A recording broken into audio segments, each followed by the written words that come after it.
जोधपुर नाम का एक सुंदर सा गांव था। गांव में एक गरीब परिवार था। उसे परिवार में मानसिंह और उसकी पत्नी और उसकी दो बेटी सालू और रोशनी रहते थे। मानसिंह दूसरे के खेत में काम करता था। अरे मानसिंह, जल्दी जल्दी हाथ चलाओ, आजकल बहुत आलस करने लगे हो। सेठ जी कर रहा हूँ, मेरी कमर में थोड़ा दर्द हो रहा था। ठीक है, जल्दी हाथ चलाओ। मानसिंह फिर काम करने लगता है।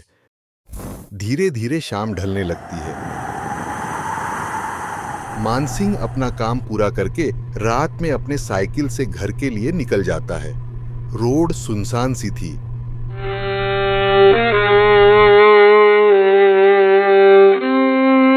मैं घर आ गया। कहाँ है दोनों बच्चे? शालू और रोशनी ने अब रसोई में खाना बनाने लगे हैं। अब तो मुझे आराम ही आराम है। इतने में पड़ोस का रहने वाला नारायण दास मानसिंह के घर आता है। अरे मानसिंह भैया, शोभा भाभी को आराम दिलाने के लिए आपकी दो बेटियां हैं। पर अगर आपका एक बेटा होता तो आपका भी काम में मदद मिल जाता। पर आपकी किस्मत में तो बस बेटी है। शालू और रोशनी के मन में कितने देर से जो मुस्कुराहट थी, वह नारायण दास की बातों को सुनकर दुखी में बदल गया था। शोभा, शालू और रोशनी, तुम तीनों कमरे में जाओ। नारायण दास, तुम्हें यह बात मेरी बेटियों के सामने नहीं बोली थी। मेरी बेटी मेरे लिए, मेरे बेटे जैसे हैं, और तुम्हारा तो बेटा है ना, जो कुछ काम धाम नहीं करता, सारा दिन गांव में घूमते रहता है। उससे अच्छा भगवान ने मुझे बेटियां दी हैं।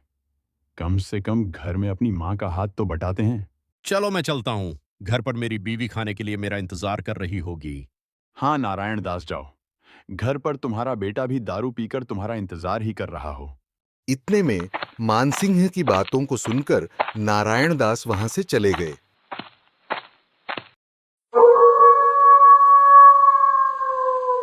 रात में शालू और रोशनी अपने कमरे में बैठे बैठे नारायण दास की बातों पर सोचते रहते हैं। रोशनी, नारायण दास ने सच ही कहा।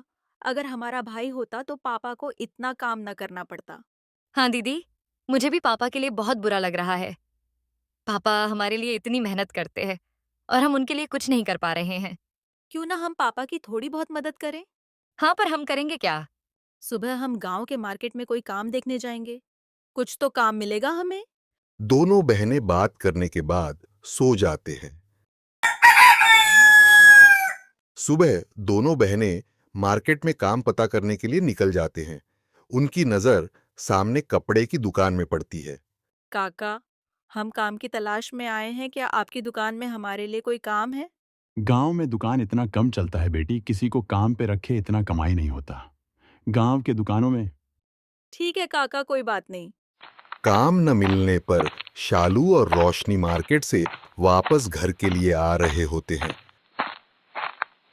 तभी रोशनी की नजर उसकी दोस्त सिमरन में पड़ा। सिमरन और उसके घर वाले कहीं जाने की तैयारी कर रहे होते हैं। अरे सिमरन, कहीं जा रही हो क्या? रोशनी, हम लोग हमेशा के लिए अपने गांव छोड़कर हमारे दादा दादी के पास जा रहे हैं। वैसे तुम लोग कहाँ घूम रहे हो? हम लोग कुछ काम पता करने आए थे, पर कुछ काम नहीं मिला, इसलिए घर के लिए जा ही रहे थे। उतने में तू दिख गई। अच्छा हुआ तुम्हें मैं दिख गई। हमारे यहाँ मेरी माँ पानी पूरी का दुकान लगाया करती थी। गांव का फेमस पानी पूरी। तुम चाहो तो ये दुकान अब तुम लगा लेना। धन्यवाद सिमरन, आज तो तुमने हमारी बहुत बड़ी मदद की। रोशनी, क्यों ना हम आज से ही दुकान लगाए।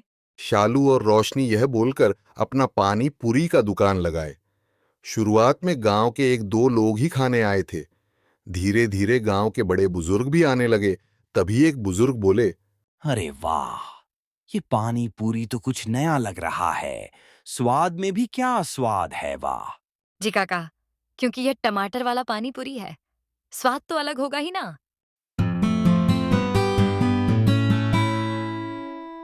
अब मानसिंह भी दूसरों के खेत में काम करना छोड़कर अपना खुद का पानी पूरी बेचने लगे।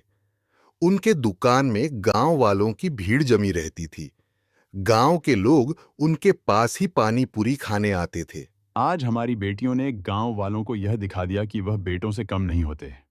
मुझे मेरी दोनों बेटी पर गर्व है। चारों हंसी खुशी अपना जीवन जीने लगे और उनकी जीवन में जो गरीबी थी वह भी धीरे धीरे दूर होने लगे।